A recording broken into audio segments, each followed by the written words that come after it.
Pernahkah Anda memperhatikan betapa pentingnya berita dalam hidup kita?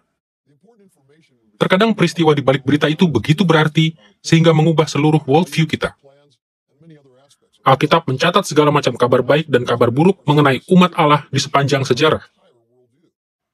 Dan saat kita mempelajari kisah-kisah ini, semuanya itu mempengaruhi dan mengubah kita dengan banyak cara.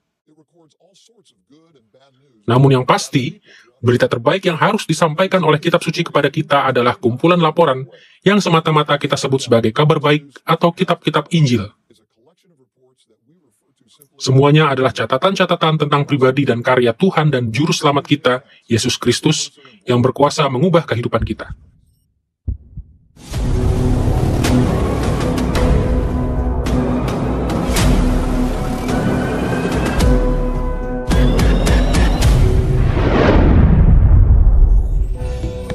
Ini adalah pelajaran pertama dalam seri kitab-kitab Injil. Dalam rangkaian pelajaran ini, kita akan menyelidiki kitab-kitab yang ditulis oleh Matius, Markus, Lukas, dan Yohanes tentang kehidupan dan pelayanan Yesus Kristus. Dalam pelajaran ini, yang berjudul Pengantar untuk Kitab-kitab Injil, kita akan memperoleh tinjauan atas kitab-kitab ini yang akan membantu kita untuk memahaminya dengan lebih jelas, serta menerapkannya secara menyeluruh dalam kehidupan kita sekarang. Dalam pengantar kitab-kitab Injil ini, kita akan menyentuh 4 hal menentukan. Pertama, kita akan membahas karakter sastra kitab-kitab Injil. Kedua, kita akan melihat status kitab-kitab Injil di dalam gereja. Ketiga, kita akan mempertimbangkan kesatuan di antara kitab-kitab Injil. Dan keempat, kita akan menjelajahi keragaman yang membedakan satu kitab dengan kitab yang lainnya. Marilah kita mulai dengan melihat karakter sastra kitab-kitab ini. Karakter sastra. Biasanya ketika membaca karya sastra, kita memiliki pemahaman tertentu mengenai jenis sastranya. Jadi, jika misalnya Anda membaca sebuah novel sejarah, Anda tidak menganggapnya sebagai sejarah faktual, sehingga Anda tidak disesatkan. Atau jika Anda membaca sebuah buku kumpulan cerita pendek, dan Anda tahu itu bukan sebuah novel yang bersambung, Anda tidak membacanya seperti itu. Jadi kita perlu benar-benar mengerti jenis sastra yang sedang kita baca, dan apa jenis aturan sastra yang berlaku dalam tulisan tersebut. Kita akan menggali karakter sastra kitab-kitab Injil dari 2 perspektif.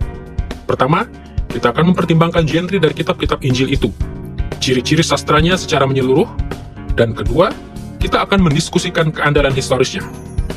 Marilah kita pertama-tama melihat genre dari keempat kitab Injil.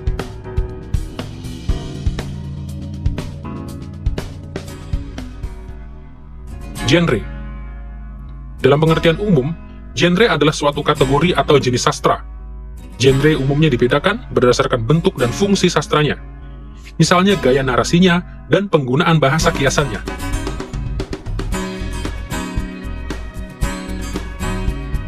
Alkitab terdiri dari banyak genre yang berbeda. Sebagai contoh, ada narasi historis, seperti kisah tentang Daud dalam Perjanjian Lama.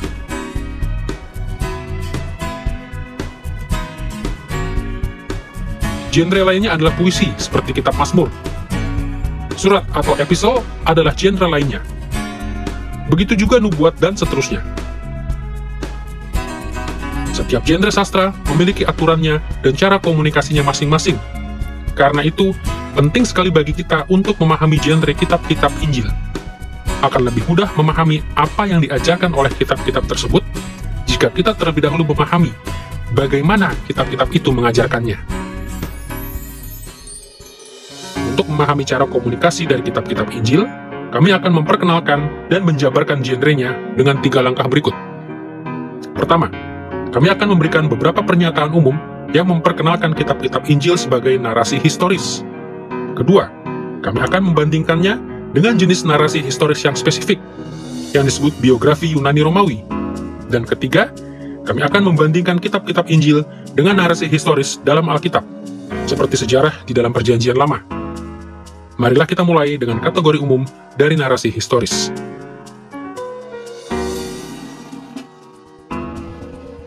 Narasi historis adalah kisah-kisah tentang orang-orang yang hidup pada masa lampau dan tentang tindakan serta peristiwa yang terjadi pada zaman mereka. Pada dasarnya, kitab-kitab Injil adalah narasi historis karena mencatat kehidupan dan pelayanan Yesus Kristus.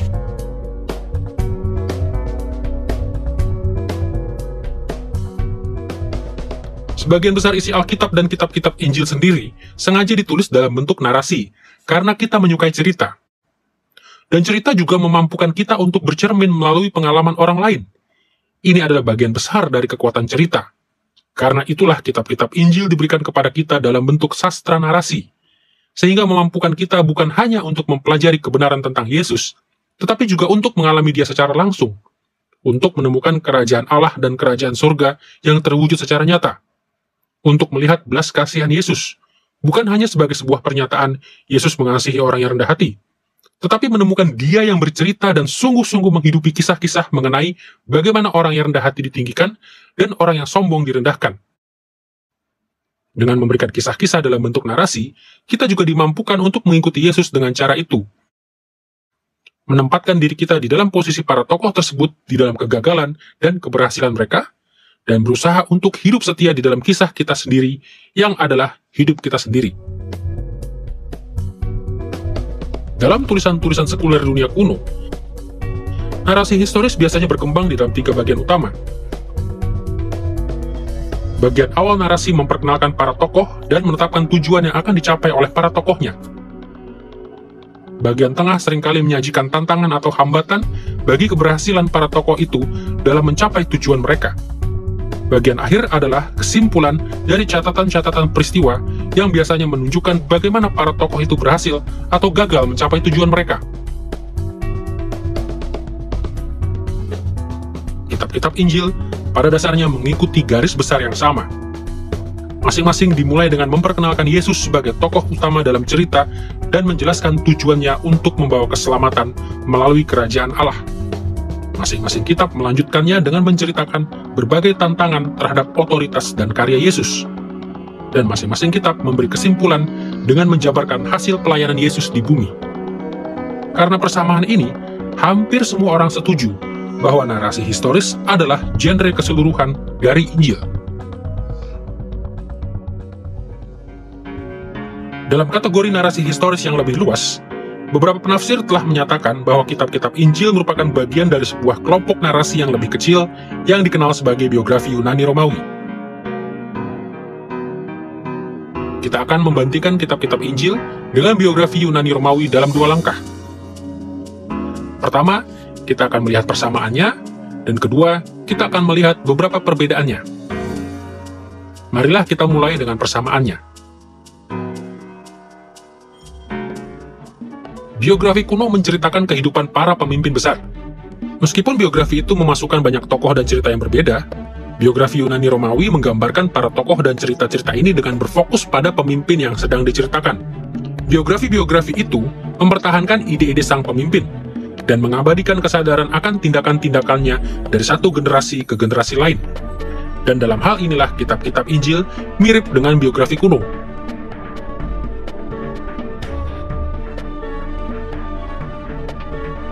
Bahkan, kita juga melihat persamaan dengan beberapa biografi kuno, ketika Matius dan Lukas memasukkan kisah-kisah kelahiran, dan keempat Injil menuliskan kematian Yesus secara terperinci.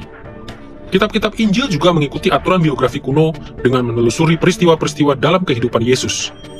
Seperti para penulis biografi kuno lainnya, para penulis Injil menyusun berbagai peristiwa di antara kelahiran dan kematian Yesus dengan berbagai cara. Kadang-kadang mereka menyusunnya secara kronologis, kadang-kadang mereka mengelompokkan peristiwa-peristiwa itu berdasarkan topik, dan kadang-kadang mereka bahkan mengaturnya secara geografis. Ya, saya pikir pada awalnya penting untuk disadari dan dikenali bahwa kitab-kitab Injil umumnya disusun secara kronologis. Sebagai contoh, kitab-kitab Injil dimulai dengan baptisan yang dilakukan oleh Yohanes Pembaptis, dan kemudian Anda melihat Yesus dibaptis. Lalu Anda membaca tentang pelayanan Yesus yang diikuti dengan penangkapannya, pengadilannya, penyalibannya, dan kebangkitannya. Jadi secara keseluruhan, ada urutan kronologis. Pada saat yang sama, bila Anda membandingkan 2 kitab Injil, maka kadang akan ada peristiwa atau pengalimatan yang mungkin diberikan dengan urutan yang berbeda.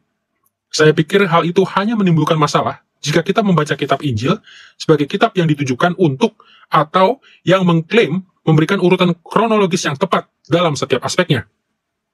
Namun, sebagai besar penulis dan jenis narasi, sebenarnya mengizinkan seorang penulis untuk mengatur materi ceritanya berdasarkan urutan lain yang bukan urutan kronologis. Misalnya, kita seringkali akan melihat urutan logis, atau kita akan menemukan pengelompokan pokok bahasan berdasarkan topik. Orang Kristen mula-mula, misalnya Eusebius, seorang sejarawan dan uskup Kristen pada awal abad keempat, mencatat bahwa perbedaan di dalam urutan kitab-kitab Injil sudah dikenal secara luas, dan para pembaca mula-mula tidak mengalami kesulitan karena hal ini, karena mereka tidak menganggap penulisnya bermaksud memberikan urutan kronologis yang ketat. Karakteristik penting lainnya dari biografi Yunani Romawi adalah bahwa semua biografi itu menceritakan peristiwa-peristiwa masa lalu sebagai realitas historis, sehingga masa lalu berbeda dengan masa kini. Fokus biografi adalah mencatat kehidupan yang unik dan tidak terulang, serta berbagai sumbangsih dari para individu spesifik di dalam sejarah. Secara umum, para penulis biografi kuno telah mencoba meneliti dan melestarikan catatan-catatan lisan dan tulisan yang akurat.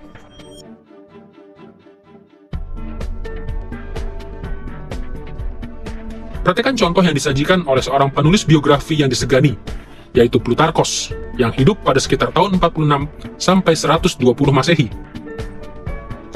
Plutarkos adalah seorang sejarawan Yunani sekuler yang menulis pada sekitar tahun 70 Masehi, yang hampir sama dengan waktu penulisan kitab-kitab Injil. Ia memulai karyanya, Life of Cicero, dengan latar belakang tentang orang tua Cicero, tetapi mengakui keterbatasan data mengenai ayah Cicero.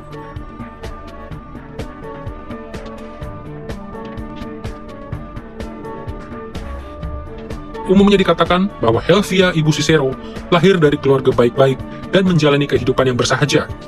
Namun mengenai ayahnya, tidak ada yang dilaporkan, kecuali dalam hal-hal yang ekstrim. Sebab meskipun beberapa orang menganggapnya sebagai putra dari seorang penebal kain yang terdidik di dalam bidang pekerjaan itu, yang lainnya mengembalikan asal-usul keluarganya kepada Tullus Atius, seorang raja bangsa Volsci di Italia kuno yang termasyur, yang memulai perang terhormat melawan orang-orang Roma. Ketelitian Plutarkos dalam memisahkan fakta dari spekulasi mengenai orang tua Cicero menunjukkan bahwa setidaknya beberapa penulis biografi kuno memperhatikan detail sejarah dan tertarik pada ketepatan. Kitab-kitab Injil memberi bukti tentang ketelitian yang sama tepatnya dengan laporan Plutarkos.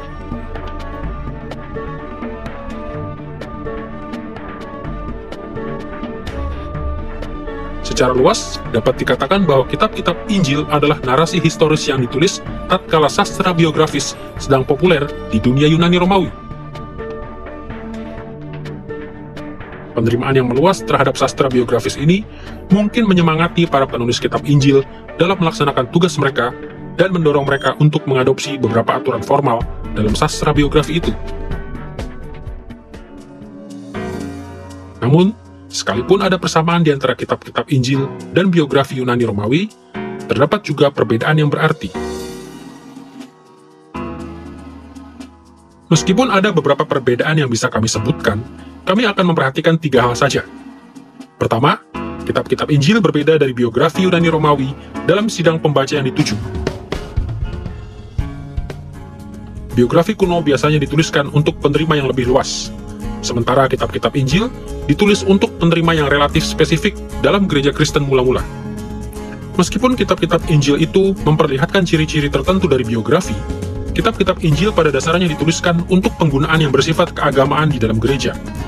Tujuan spesifik ini diteguhkan oleh kenyataan bahwa kitab-kitab ini kemudian cepat sekali digunakan di dalam pengajaran dan ibadah gereja.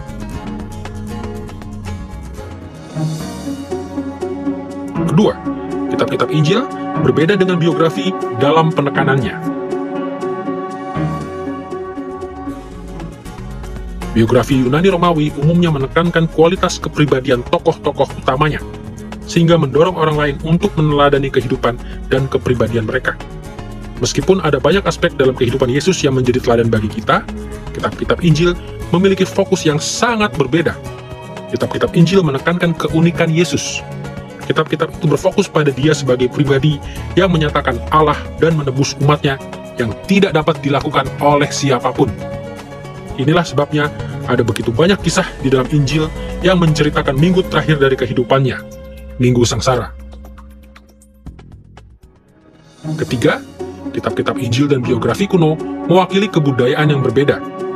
Biografi mengungkapkan minat, nilai, dan gaya hidup Yunani Romawi.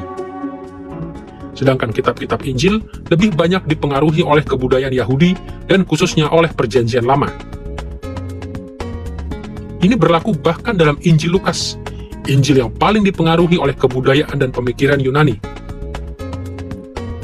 Sebagai kesimpulan, ada persamaan yang sangat penting di antara kitab-kitab Injil dan biografi Yunani dan Romawi, dan persamaan ini dapat memberi sedikit petunjuk mengenai arti kitab-kitab Injil. Namun bila mempertimbangkan perbedaan berarti di antara keduanya, jelaslah bahwa kitab-kitab Injil tidak sepenuhnya cocok dengan genre biografi Yunani Romawi.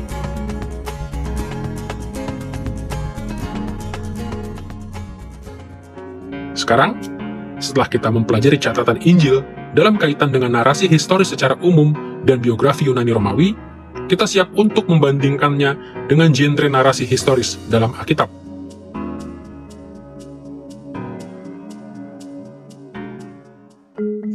Meskipun kitab-kitab Injil sangat mirip dengan narasi historis umum, dan bahkan dengan biografi Yunani Romawi, kitab-kitab Injil itu paling memiliki kemiripan dengan narasi historis dalam Perjanjian Lama. Dan hal ini seharusnya tidak membuat kita terkejut. Bagaimanapun, narasi-narasi Perjanjian Lama merupakan bagian dari kitab suci yang sakral yang dimiliki oleh para penulis kitab Injil. Dari banyaknya rujukan ke Perjanjian Lama yang diberikan oleh masing-masing penulis kitab Injil, kita dapat meyakini bahwa mereka sangat mengenal Perjanjian Lama. Mungkin jauh melebihi orang-orang Kristen masa kini, dan baiknya pengenalan mereka akan Perjanjian Lama telah mempengaruhi cara kerja mereka. Selain itu, para penulis kitab Injil dan para penulis narasi historis Perjanjian Lama menulis untuk tujuan yang sama, yaitu untuk menjelaskan dan memelihara perjanjian Allah dengan umatnya. Sebagai contoh, narasi historis yang ada di dalam Keluaran pasal 1 sampai pasal 19 menyediakan dasar historis bagi perjanjian Allah dengan Musa di dalam Keluaran pasal 20 sampai pasal 24. Tujuan ini tampak jelas di dalam pasal seperti Keluaran pasal 24 ayat 8, di mana kita menemukan catatan kisah ini. Kemudian Musa mengambil darah itu dan menyiramkannya pada bangsa itu, serta berkata, "Inilah darah perjanjian yang diadakan Tuhan dengan kamu."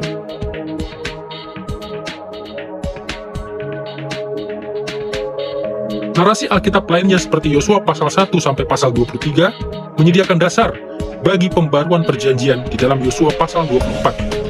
Dan narasi dalam Hakim-Hakim dan 1 Samuel merupakan dasar historis untuk perjanjian dengan Daud dalam 2 Samuel pasal 7.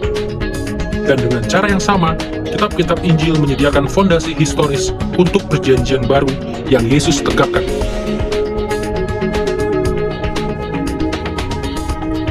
Dengarlah bagaimana narasi dalam Lukas pasal 22 ayat 20 menggemakan catatan di dalam Keluaran pasal 24 ayat 8 yang baru saja kita baca berikut. Demikian juga dibuatnya dengan cawan sesudah makan. Ia berkata, "Cawan ini adalah perjanjian baru oleh darahku yang ditumpahkan bagi kamu." Sebagai kesimpulan, ketika kita membandingkan kitab-kitab Injil dengan genre-genre kesusastraan lain yang sudah dikenal, maka kitab-kitab Injil paling menyerupai narasi historis dalam Alkitab. Tetapi bukan berarti bahwa kitab-kitab Injil itu persis sama dengan kisah narasi historis Alkitab lainnya dalam segala hal. Bagaimanapun, kitab-kitab Injil memang meminjam beberapa ciri dari biografi Yunani Romawi. Dalam pengertian ini, kita bisa mengatakan bahwa kitab-kitab Injil adalah jenis yang baru dari narasi historis Alkitab. Karena itu, ketika kita membacanya, akan sangat membantu jika kita menganggapnya terutama sebagai narasi historis Alkitab. Namun kita juga harus melihat penekanan biografisnya pada Yesus, dan menafsirkan tokoh-tokoh lain di dalamnya dalam hubungannya dengan Yesus. Setelah menyelidiki genre kitab-kitab Injil, kini kita siap untuk beralih kepada pembahasan tentang keandalan kitab Injil sebagai catatan-catatan historis mengenai Yesus. Di sepanjang sejarah, telah ada pemisahan yang konsisten antara para sejarawan yang dapat diandalkan dengan para sejarawan yang tidak dapat diandalkan. Antara sumber-sumber yang dapat diandalkan dengan sumber-sumber yang tidak dapat diandalkan. Sekalipun kriteria zaman kita tidak sama dengan kriteria yang mereka ikuti, ada banyak bukti bahwa Matius, Markus, Lukas, dan Yohanes memiliki sumber-sumber dan motivasi untuk menuliskan catatan yang dapat dipercaya mengenai Yesus. Meskipun ada banyak sekali cara untuk membuktikan bahwa kitab-kitab Injil adalah catatan-catatan historis yang terpercaya mengenai kehidupan Yesus, kami hanya akan berfokus pada 6 bukti. Pertama, para penulis kitab Injil memiliki akses ke berbagai catatan tentang peristiwa-peristiwa yang mereka catat. Sama seperti sekarang, dunia kuno mengharapkan agar para sejarawan yang dapat diandalkan memiliki akses untuk mendapatkan banyak fakta yang berkaitan dengan pokok bahasan mereka. Pikirkanlah sekali lagi tentang Plutarkos, sang sejarawan Romawi. Dalam komentar pembukaannya untuk tulisannya yang berjudul Life of Demosthenes, ia memaparkan harapan budaya yang sama mengenai cara kerja yang dituntut dari seorang sejarawan. Jika ada orang menerima tugas untuk menulis sejarah, hal yang pertama dan terpenting di atas segalanya adalah keharusan untuk memiliki banyak buku yang beraneka ragam dan untuk mendengar serta mendapatkan informasi bagi dirinya sendiri mengenai hal-hal khusus yang luput dari pena para penulis, namun tersimpan dengan baik di dalam ingatan manusia agar karyanya tidak memiliki banyak kekurangan. Sebagaimana dapat kita lihat di sini, Plutarkos sangat percaya bahwa seorang sejarawan yang terpercaya perlu memiliki akses ke sumber-sumber yang andal, dan ia sangat menghargai pertimbangan teliti atas sumber yang tersedia, baik catatan yang tertulis maupun yang disampaikan secara lisan.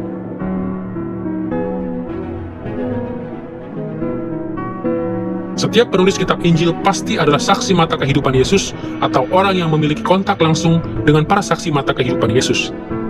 Karena Matius dan Yohanes adalah murid-murid Yesus, mereka hadir dalam banyak peristiwa yang mereka catat. Markus adalah seorang rekan dekat Petrus dan belajar secara langsung dari Petrus.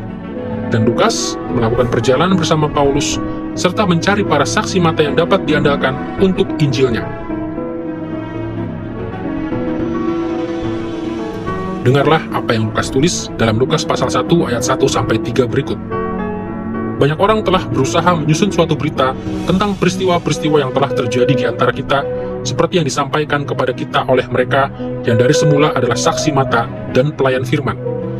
Karena itu, setelah aku menyelidiki segala peristiwa itu dengan seksama dari asal mulanya, aku mengambil keputusan untuk membukukannya dengan teratur bagimu.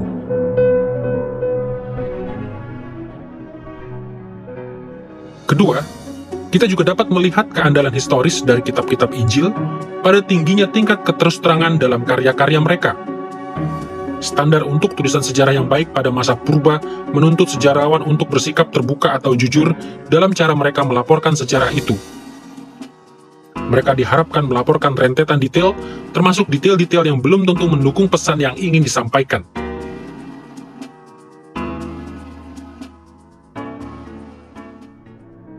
Dengan mempertimbangkan hal ini, maka sering para penulis kitab Injil menceritakan kegagalan murid Yesus adalah hal yang berarti. Dan dalam kasus Matius dan Yohanes, itu berarti menceritakan kegagalan-kegagalan pribadi mereka sendiri.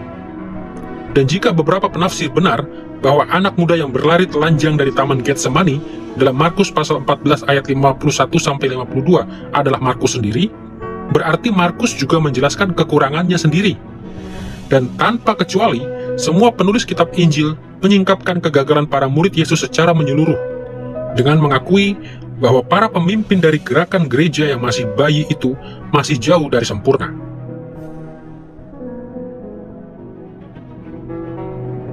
Sebagai satu contoh saja, Markus pasal 6 ayat 51-52 mencatat kegagalan para murid untuk memahami mujizat Yesus ketika ia memberi makan 5.000 orang.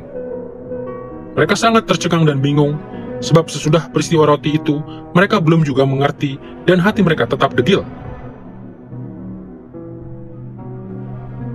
Berulang kali penulis kitab Injil melaporkan kesalahpahaman dan kegagalan moral dari murid-murid Yesus. Tetapi jika dengan menyebutkan kegagalan ini, otoritas dan kehormatan para pemimpin gereja mungkin direndahkan, mengapa para penulis kitab-kitab Injil melakukannya? Banyak pembaca dibingungkan oleh fakta bahwa para murid yang ditampilkan dalam kitab-kitab Injil itu kurang sempurna dan juga kurang berpengertian. Di satu sisi, jika dapat saya katakan, hal ini menunjukkan keandalan tradisi Injil, bahwa para penulis Injil sebenarnya siap untuk memasukkan hal-hal yang membuat para pemimpin gereja yang paling awal itu setidaknya terlihat tidak terlalu baik, kalau bukan terlihat buruk. Jadi dapat dikatakan, itulah kesaksian untuk keandalan dan ketepatan dari kitab-kitab Injil kita. Jika Anda membaca catatan-catatan kuno tentang raja-raja Babel atau Asyur, atau para penguasa Roma, mereka hanya melangkah dari satu kemenangan kepada kemenangan lainnya. Inilah prestasi-prestasiku yang gemilang. Dan kemudian sekarang, tentunya kita menengok ke belakang dan berkata, nah, apa yang sesungguhnya terjadi? Kita melihat para murid dan mereka hanya seperti ini. Coba pikirkan ini. Orang bodoh mana yang akan menciptakan sebuah agama yang tokoh utamanya disalibkan? Salib yang bagi orang Romawi dan jajahan Roma adalah bukti hasutan dan pelanggaran hukum. Dan bagi orang Yahudi adalah bukti keterkutukan. Padahal keduanya adalah penonton utama Anda. Anda tidak akan pernah merekayasa hal ini, kecuali hal ini benar-benar terjadi. Ketiga, keyakinan kita pada keandalan para penulis Injil diperkuat oleh bukti penguat dari sumber-sumber historis yang lain. Sejarawan Roma dan Yahudi meneguhkan sejumlah pernyataan dari narasi Injil. Dan bahkan arkeologi modern telah menemukan bukti bahwa catatan-catatan mereka itu benar.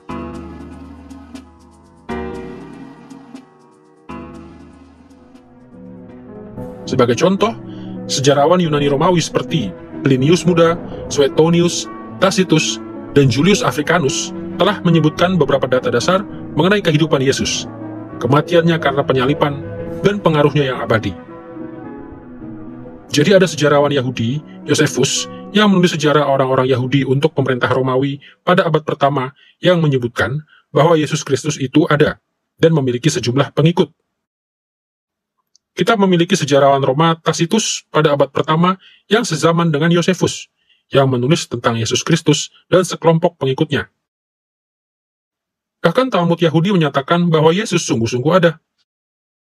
Saya pikir secara umum kita benar-benar berada pada posisi yang sangat baik untuk meninjau keandalan kitab-kitab Injil. Lebih baik daripada posisi kita sebelumnya, dalam arti bahwa sekarang kita tahu jauh lebih banyak tentang Palestina Yahudi abad pertama, dibandingkan dengan apa yang kita ketahui katakanlah 50 tahun yang lalu. Dan kita mengetahuinya melalui penemuan karya sastra seperti naskah Laut Mati dan melalui arkeologi. Dan arkeologi di Tanah Suci sedang berkembang pesat, terus terjadi penemuan-penemuan baru. Karena itu bisa dikatakan, kita tahu banyak tentang konteks di mana pelayanan Yesus berlangsung. Dan ada berbagai macam cara untuk menanyakan apakah hal-hal yang dikatakan kitab-kitab Injil sesuai dengan konteks itu. Apakah masuk akal jika kita menganggap Yesus sebagai seorang guru Yahudi di dalam konteks khusus semacam itu? Dan saya pikir, secara keseluruhan dapat kita katakan bahwa hal itu sangat tepat. Dan jika kita ingat bahwa tentunya kondisi di Palestina Yahudi telah berubah secara radikal setelah pemberontakan Yahudi pada tahun 66-70, jadi dapat dikatakan kita memiliki kurun waktu yang terbatas untuk menguji apakah kitab-kitab Injil sesuai dengan kurun waktu itu. Karena seandainya kitab-kitab Injil itu hanya merefleksikan situasi setelah pemberontakan Yahudi, kita tidak berharap isi kitab-kitab Injil berhubungan dengan situasi yang kita ketahui mengenai Yudaisme pada awal abad pertama. Alasan keempat untuk mempercayai catatan-catatan Injil adalah bahwa pelatihan yang diterima oleh murid-murid Yesus seharusnya mengajarkan kepada mereka cara untuk memelihara catatan yang akurat tentang kata-kata dan perbuatan-perbuatannya.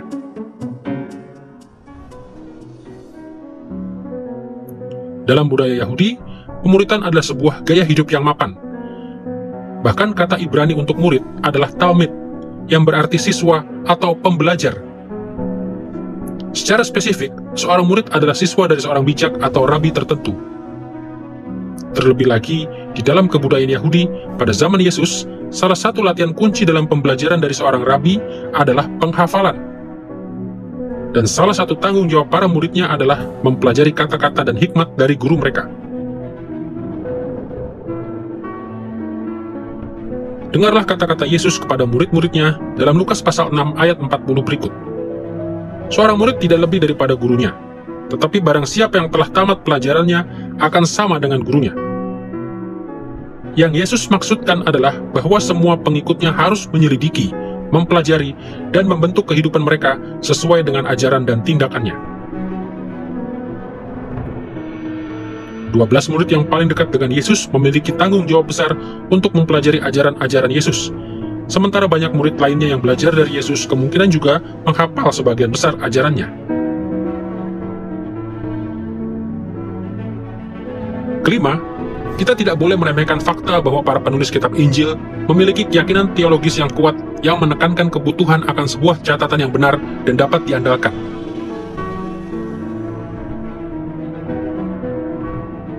Sebagai contoh, dalam Yohanes pasal 20 ayat 31, Sang Rasul menuliskan kata-kata ini. Semua yang tercantum di sini telah dicatat supaya kamu percaya bahwa Yesuslah Mesias, Anak Allah, dan supaya kamu oleh imanmu memperoleh hidup dalam namanya. Dalam nas ini, Yohanes menyatakan dengan terus terang bahwa orang dapat menerima karunia kehidupan dari Allah hanya jika mereka mengenal dan menerima kebenaran tentang Yesus. Dengan cara yang sama, Matius mencatat kata-kata Yesus di dalam pasal 28 ayat 19-20 dari Injilnya berikut. Pergilah, jadikanlah semua bangsa muridku, dan baptislah mereka dalam nama Bapa dan Anak dan Roh Kudus, dan ajarlah mereka melakukan segala sesuatu yang telah kuperintahkan kepadamu. Di sini Matius menyatakan bahwa murid-murid Yesus memiliki tanggung jawab untuk mengajarkan segala sesuatu yang telah Yesus perintahkan kepada mereka. Sebagai pengikut Yesus yang sejati, mereka tidak dapat mengabaikan kebutuhan untuk memberikan catatan yang benar tentang apa yang telah dilakukan dan dikatakannya. Para penulis Injil tidak mencatat peristiwa-peristiwa dalam kehidupan Yesus hanya demi nilai historisnya. Tetapi mereka juga tahu bahwa iman yang sejati tidak bisa didasarkan pada catatan historis yang palsu atau keliru. Mereka menceritakan kata-kata dan perbuatan Yesus dengan jelas dan akurat, karena mereka ingin para pembacanya percaya kepada Yesus yang sesungguhnya, Yesus yang ada dalam sejarah. Keenam, seperti semua penulis Alkitab, para penulis kitab Injil tidak ditinggalkan sendirian ketika mereka mencatat kata-kata dan perbuatan-perbuatan Yesus.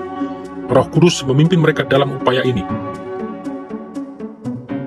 Inspirasi kitab suci adalah sebuah doktrin yang begitu vital, karena menunjukkan bahwa seluruh kitab suci terutama ditulis oleh satu penulis. Karena itu ketika kita memperhatikan kitab-kitab Injil, dan kita melihat 4 penulis memberikan 4 perspektif yang berbeda mengenai Yesus, kita perlu menghargai perspektif-perspektif itu, tetapi dengan kesadaran bahwa Roh Kudus yang menginspirasikan semuanya. Tetapi kita memiliki satu kesatuan yang menakjubkan di antara kitab-kitab itu, sekalipun terdapat keragaman, karena keragaman penulis manusianya. Inspirasi Roh Kudus dalam kitab suci tidak menghilangkan unsur atau karya manusia di dalamnya, tetapi memiliki pengertian bahwa maksud Allah terwujud secara sempurna melalui upaya-upaya manusiawi ini. Dengarlah kata-kata Yesus dalam Injil Yohanes pasal 14 ayat 25-26 berikut. Semuanya itu kukatakan kepadamu selagi aku berada bersama-sama dengan kamu. Tetapi penghibur, yaitu Roh Kudus, yang akan diutus oleh Bapa dalam namaku, dialah yang akan mengajarkan segala sesuatu kepadamu, dan akan mengingatkan kamu akan semua yang telah kukatakan kepadamu. Bagaimanapun baiknya ingatan murid-murid Yesus, mereka tidak dapat menguasai segalanya. Itulah sebabnya Yesus menjanjikan dan mengutus Roh Kudus kepada para rasulnya, dan Roh Kudus memampukan mereka untuk mengingat apa yang perlu diketahui oleh gereja segala abad tentang apa yang telah Yesus lakukan dan katakan.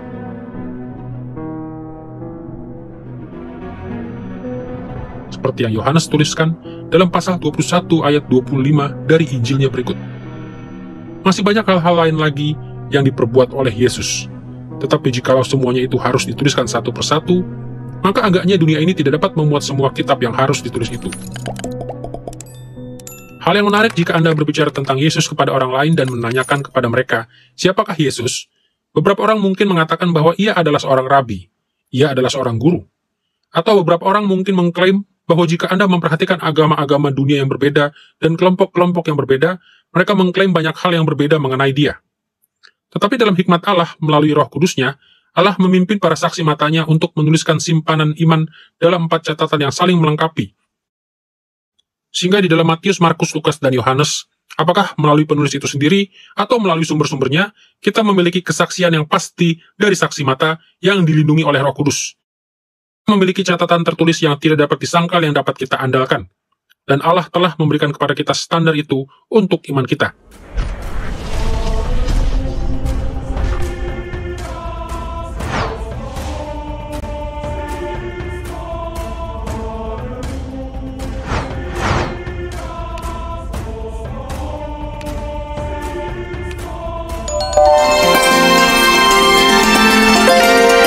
I believe in God the Father Almighty, maker of heaven and earth. I believe in Jesus Christ, his only Son, our Lord, who was conceived by the Holy Spirit and born of the Virgin Mary. He suffered under Pontius Pilate, was crucified, died, and was buried. He descended into hell. The third day he rose again from the dead. He ascended into heaven. And is seated at the right hand of God the Father Almighty. From there he will come to judge the living and the dead. I believe in the Holy Spirit,